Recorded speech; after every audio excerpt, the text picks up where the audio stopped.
नमस्कार विद्यार्थी मित्रांनो, मराठी नोकरी यूट्यूब चॅनलवर आपल्या सर्वांचं स्वागत आहे. आज आपण या व्हिडिओमध्ये मुंबई उच्च न्यायालय भरती जी 2026 ची सुरू झालेली आहे, त्या भरतीसाठी सर्व महत्त्वाचे असणारे जेवढे काही पदं आहेत तर त्या भरतीमधील तर त्या पदांसाठी इम्पॉर्टंट असणारे 20 प्रश्न आज आपण या व्हिडिओमध्ये पाहत आहोत. हे जे व्हिडिओ आहे हा आपला 12व्या क्रमांकाचा व्हिडिओ आहे. यापूर्वीचे 11 व्हिडिओच्या लिंक्स मी तुम्हाला डिस्क्रिप्शनमध्ये दिलेले आहेत. आज आपण मुख्यतः या व्हिडिओमध्ये मागील वर्षीच्या प्रश्नपत्रिका आणि सोबतच त्यामध्ये चालू घडामोडी 2025-26 चे काही महत्त्वाचे प्रश्न देखील पाहणार आहोत. चॅनलवरती जर नवीन असाल तर लगेच आपल्या मराठी नोकरी यूट्यूब चॅनलला सबस्क्राईब करून ठेवा आणि टेलिग्रामची लिंक सुद्धा मी तुम्हाला डिस्क्रिप्शनमध्ये दिलेली आहे. त्या ठिकाणी जाऊन आपण या व्हिडिओची PDF फ्रीमध्ये डाउनलोड करू शकता. चला तर व्हिडिओला सुरुवात करूया. तर पहा आपला प्रश्न पहिला आहे. महाराष्ट्रातील पहिले मानवनिर्मित अभयारण्य खालीलपैकी कोणते आहे? मित्रांनो, प्रश्नाचं उत्तर येत असेल तर 3 ते 5 सेकंदामध्ये प्रत्येक प्रश्नाचं उत्तर आपण कमेंट करून देण्याचा प्रयत्न करायचा आहे. म्हणजे आपलं रिव्हिजन देखील याच व्हिडिओमध्ये होऊन जाईल. महाराष्ट्रातील पहिलं मानवनिर्मित अभयारण्य कोणतं असणार आहे? तर या प्रश्नाचं योग्य उत्तर होईल ऑप्शन क्रमांक 4 तर सागरेश्वर अभयारण्य हे महाराष्ट्रातील पहिलं मानवनिर्मित अभयारण्य आहे. ऑप्शन क्रमांक 4 आपलं या प्रश्नाचं उत्तर होईल. यानंतरचा प्रश्न आहे प्रश्न दुसरा. इंटरनेट बँकिंगमध्ये वापरण्यात येणारा OTP म्हणजे काय? म्हणजे आपल्याला या ठिकाणी OTP याचा फुल फॉर्म विचारलेला आहे. मित्रांनो, हा जो फुल फॉर्म आहे आत्तापर्यंत आपल्याला 4 वेळा परीक्षेमध्ये विचारण्यात आलेला आहे.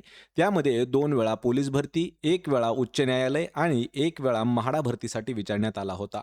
OTP पहा, OTP. ओ म्हणजे काय तर वन, टी म्हणजे टाईम आणि पी म्हणजे पासवर्ड. तर वन टाईम पासवर्ड म्हणजेच OTP. पर्याय क्रमांक 2 आपलं या प्रश्नाचं योग्य उत्तर होणार आहे. यानंतरचा प्रश्न आहे. स्वामी दयानंद सरस्वती यांनी आर्य समाजाची स्थापना कधी केली होती? या प्रश्नावरतीच आपल्याला आधारित 3 प्रश्न विचारले जातात. यामध्ये पहिला प्रश्न असा विचारला जातो की आर्य समाजाची स्थापना कोणी केलेली आहे? तर लक्षात ठेवा, स्वामी दयानंद सरस्वती. स्वामी दयानंद सरस्वती यांनी आर्य समाजाची स्थापना केली आहे. कोणत्या वर्षी केलेली आहे असा देखील प्रश्न विचारला जातो. तर ती 1875 या वर्षी केलेली आहे. पण आपल्याला या ठिकाणी विचारलंय की तारीख काय आहे? तर या प्रश्नाचं योग्य उत्तर असेल ऑप्शन क्रमांक 2 तर 10 एप्रिल 1875 या दिवशी स्वामी दयानंद सरस्वती यांनी आर्य समाजाची स्थापना केली होती. या ठिकाणी तुमच्यासाठी एक प्रश्न विचारतो मित्रांनो, की ती कोणत्या ठिकाणी केली होती? या प्रश्नाचं उत्तर मला पण कमेंट करून द्यायचं आहे. ऑप्शन क्रमांक 3 आपलं या प्रश्नाचं उत्तर होईल. यानंतरचा प्रश्न आहे पहा. भारतातील सर्व राज्यांदरम्यान क्षेत्रफळाच्या दृष्टीने महाराष्ट्राचा कितवा क्रमांक आहे? सर्वात महत्त्वाचा हा प्रश्न आहे. आपल्याला याच्यावरती प्रश्न विचारले जातात की क्षेत्रफळाच्या दृष्टीने महाराष्ट्र राज्यातील सर्वात मोठं राज्य कोणतं आहे? लक्षात ठेवा, क्षेत्रफळाच्या दृष्टीने सर्वात मोठं राज्य कोणतं आहे? पण आपल्याला या ठिकाणी प्रश्न विचारला की महाराष्ट्र राज्याचा कितवा क्रमांक आहे? तर महाराष्ट्र राज्य जे आहे हे क्षेत्रफळाच्या दृष्टीने 3ऱ्या क्रमांकावरती आहे. पर्याय क्रमांक 3 आपलं या प्रश्नाचं अचूक उत्तर होणार आहे. याच्याविषयी काही आपण पॉईंट्स देखील पाहूया. तर क्षेत्रफळाच्या दृष्टीने भारतातील सर्वात मोठे असणारे राज्य कोणकोणते आहेत? पहिल्या क्रमांकावरती आहे राजस्थान. याच्यावरती सुद्धा प्रश्न विचारला जातो. क्षेत्रफळाच्या दृष्टीने राजस्थान हे सर्वात मोठं राज्य आहे. दुसऱ्या क्रमांकावरती आहे पहा मध्य प्रदेश. तिसऱ्या क्रमांकावरती आहे बिहार आणि चौथ्या क्रमांकावरती आहे उत्तर प्रदेश आणि 5व्या क्रमांकावरती आहे गुजरात. तर हे जे आहेत हे क्षेत्रफळाच्या दृष्टीने आपल्या भारतातील सर्वात मोठे असणारे राज्य आहेत. आणि महाराष्ट्राचा क्रमांक कितवा आहे? 3रा. प्रश्न क्रमांक 5वा आहे. वाहतूक पोलीस वाहनाचा वेग तात्काळ मोजण्यासाठी जे उपकरण वापरतात त्यातून खालीलपैकी काय प्रक्षेपित होते? प्रश्न थोडासा समजावून घ्या. आपल्याला या ठिकाणी उपकरणाचं नाव विचारलेलं नाही. ते उपकरण जे आहे त्याला म्हटलं जातं पहा स्पीड गन. कशाला? जे वाहनाचा वेग जो आहे तो मोजण्याचं काम करतं ते असतं स्पीड गन. आणि त्या स्पीड गनमधून असं काय प्रक्षेपित केलं जातं त्यामुळे त्या वाहनाचा जो वेग आहे तो आपल्याला समजावून येतो. तर या ठिकाणी योग्य उत्तर असणार आहे ऑप्शन क्रमांक 1 तर रेडिओ लहरी ज्या आहेत, रेडिओ वेव्हज त्या त्या डिव्हाइसमधून म्हणजे स्पीड गनमधून प्रक्षेपित केल्या जातात. त्यानंतर वाहनाचा वेग जो आहे तो कळून येतो किती आहे. पर्याय क्रमांक 1 आपलं या प्रश्नाचं उत्तर होईल. यानंतरचा प्रश्न आहे. अनर्थ या शब्दाचा समानार्थी शब्द आपल्याला ओळखायचा आहे. आणि मित्रांनो, आपण जे काही समानार्थी विरुद्धार्थी शब्द आहेत त्यांची सुद्धा एक सिरीज घेतलेली आहे. त्यामध्ये आपल्याला TCS पॅटर्नने विचारलेले 200 पेक्षा जास्त समानार्थी आणि 200 पेक्षा जास्त विरुद्धार्थी शब्द आपण घेतलेले आहेत. त्या दोन्ही व्हिडिओच्या लिंक्स तुम्हाला मी डिस्क्रिप्शनमध्ये देत आहे. या ठिकाणी प्रश्न काय विचारला की अनर्थ या शब्दाचा समानार्थी शब्द विचारलेला आहे. तर योग्य उत्तर असणार आहे ऑप्शन क्रमांक 2. तर अनिष्ट हा जो आहे हा अनर्थ या शब्दाला समानार्थाचा शब्द आहे. मग यामध्ये आपण काही अजून महत्त्वाचे समानार्थी शब्द पाहूया. अनर्थ या शब्दासाठी समानार्थाचे शब्द अनिष्ट आणि हानिकारक. व्यर्थसाठी उगाच, वायफळ. अमापचे समानार्थी शब्द विपुल आणि पुष्कळ. आणि कळ या शब्दाचे समानार्थी शब्द चावी, भांडण आणि पोटात दुखणे ह्याला कळ म्हणतात. पर्याय 2 आपलं या प्रश्नाचं उत्तर असेल.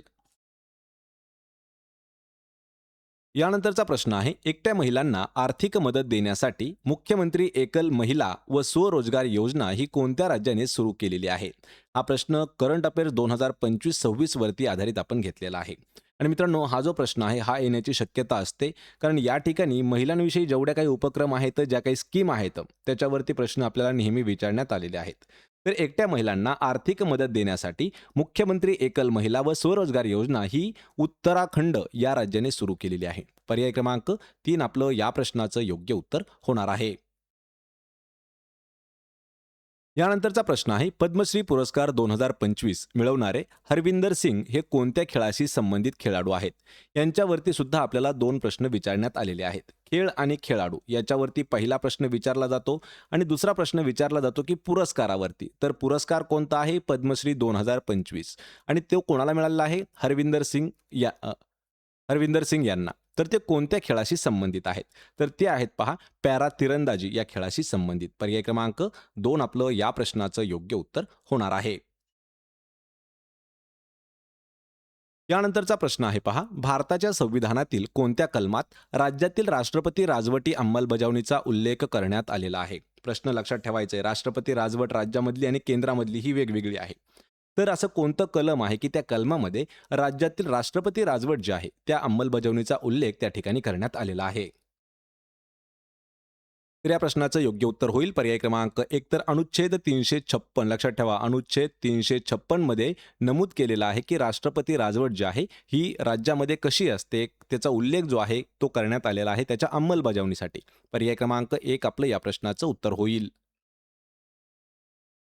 यानंतरचा प्रश्न आहे, उंटांचा डॅश वाळवंटातून जात होता. या वाक्यातील रिकाम्या जागी कोणता योग्य शब्द भरणार आहे? महत्वाचा प्रश्न आहे. उंटांचा काय असतो? या ठिकाणी आपल्याला समूहदर्शक शब्द विचारलेला आहे.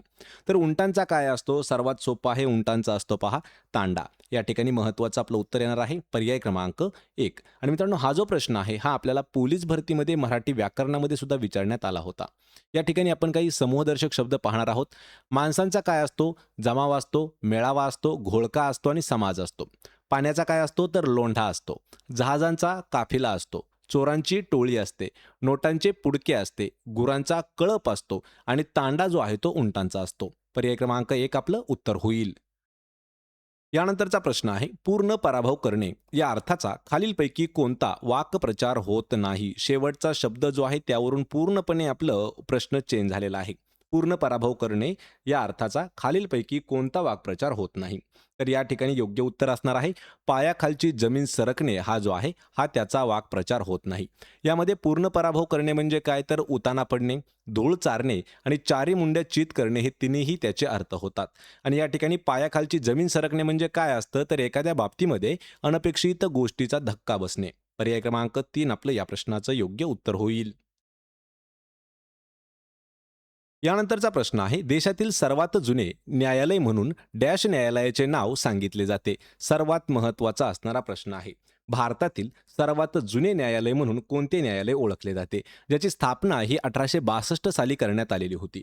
आणि या प्रश्नाचं योग्य उत्तर असणार आहे कलकत्ता उच्च न्यायालय. हे जे आहे हे आपल्या भारतातील सर्वात जुनं न्यायालय म्हणून ओळखलं जातं. पर्याय क्रमांक 3 कलकत्ता उच्च न्यायालय. यानंतरचा प्रश्न आहे, भारतामध्ये 74व्या घटनादुरुस्ती कायद्याची अंमलबजावणी ही केव्हा करण्यात आली होती? मित्रांनो, खूप महत्त्वाचा प्रश्न आहे. 74वी घटनादुरुस्ती याची आपल्याला तारीख विचारलेली आहे. ज्यावेळी 74व्या घटनादुरुस्ती कायदा जो आहे त्याची अंमलबजावणी कधी करण्यात आली होती? तर ते वर्ष होतं पहा 1993. पण आपल्याला या ठिकाणी काय विचारलंय की पूर्ण तारीख दिलेली आहे. तर 1 जून 1993 हे आपलं उत्तर होणार आहे. ऑप्शन क्रमांक 2. या दिवशी 74वी घटनादुरुस्ती जी आहे त्या कायद्याची अंमलबजावणी करण्यात आली होती. यानंतरचा प्रश्न आहे 1648 साली छत्रपती शिवाजी महाराजांनी खालीलपैकी कोणता किल्ला ताब्यात घेतला होता? सर्वात महत्त्वाचा प्रश्न आहे 1648.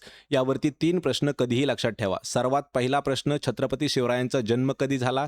1630. त्यांचा राज्याभिषेक कधी झाला? 1674. आणि या किल्ल्यावरती सुद्धा प्रश्न विचारण्यात आला होता की कोणत्या वर्षी तो किल्ला घेण्यात आला? तर 1648 मध्ये घेण्यात आला होता. आणि तो जो किल्ला आहे त्या किल्ल्याचं नाव होतं पुरंदरचा किल्ला. पर्याय क्रमांक 2 आपलं या प्रश्नाचं योग्य उत्तर होणार आहे. 1648 साली छत्रपती शिवाजी महाराजांनी लोहगड आणि पुरंदर हे महत्त्वाचे किल्ले ताब्यात घेतले होते. पण या ठिकाणी काय आहे की लोहगडचं नाव देण्यात आलेलं नाही, लक्षात ठेवा. त्यामुळे पुरंदर हे आपलं योग्य उत्तर होणार आहे. यानंतरचा प्रश्न आहे खालीलपैकी कोणत्या किल्ल्यास युनेस्कोने जागतिक वारसा स्थळ म्हणून मान्यता दिलेली नाही? हे जे 4 किल्ले आहेत तर त्यापैकी 3 किल्ले असे आहेत की ज्याला युनेस्कोने जागतिक वारसा स्थळामध्ये समाविष्ट केलेला आहे. आणि पुरंदरचा जो किल्ला आहे तर या किल्ल्याला युनेस्कोने जागतिक वारसा स्थळामध्ये समाविष्ट केलेलं नाही. समाविष्ट असणारे किल्ले साल्हेर, लोहगड आणि शिवनेरी. शिवनेरी किल्ल्याचं अजून एक महत्त्व म्हणजे लक्षात ठेवा पुणे जिल्ह्यातील एक महत्त्वाचा किल्ला आहे. आणि याच किल्ल्यावरती 19 फेब्रुवारी 1630 साली छत्रपती शिवरायांचा जन्म झाला होता. पर्याय क्रमांक 1 आपलं या प्रश्नाचं उत्तर होणार आहे. यानंतरचा प्रश्न आहे भूभागाच्या बाबतीत महाराष्ट्रातील दुसऱ्या क्रमांकाचा सर्वात मोठा जिल्हा कोणता आहे? यावर सुद्धा 2 प्रश्न विचारले जातात. पहिला प्रश्न विचारला जातो की क्षेत्रफळाच्या दृष्टीने महाराष्ट्रातील पहिल्या क्रमांकाचा किंवा सर्वात मोठा असणारा जिल्हा कोणता आहे? तर अहिल्यानगर. अहिल्यानगर हा आपल्या महाराष्ट्रातील सर्वात मोठा जिल्हा आहे क्षेत्रफळाच्या दृष्टीने. पण या ठिकाणी आपल्याला विचारलंय की दुसऱ्या क्रमांकाचा कोणता आहे? तर लक्षात ठेवा पुणे जो आहे तो दुसऱ्या क्रमांकाचा जिल्हा आहे. ऑप्शन क्रमांक 4 आपलं या प्रश्नाचं उत्तर होईल. यानंतरचा प्रश्न आहे वनांचा विश्वकोश त्याला म्हटलं जातं इन्सायक्लोपीडिया ऑफ फॉरेस्ट म्हणून खालीलपैकी कोणत्या व्यक्तीला ओळखलं जातं? यांच्यावरती करंट अफेअर्स 2025 वरती इम्पॉर्टंट प्रश्न आला होता. इन्सायक्लोपीडिया ऑफ फॉरेस्ट म्हणून कोणाची ओळख आहे? तर ते आहेत तुलसी गौडा. ऑप्शन क्रमांक 1 आपलं या प्रश्नाचं योग्य उत्तर होणार आहे. मित्रांनो हा प्रश्न नोट करून घ्या, खूप महत्त्वाचा असणारा प्रश्न आहे.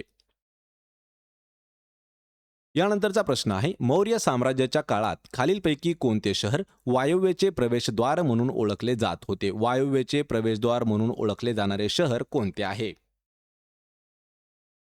तर या प्रश्नाचं योग्य उत्तर असणार आहे ऑप्शन क्रमांक 4 तर तक्षशिला हे जे शहर आहे तक्षशिला या शहराला वायव्येचे प्रवेशद्वार म्हणून ओळखले जात होते.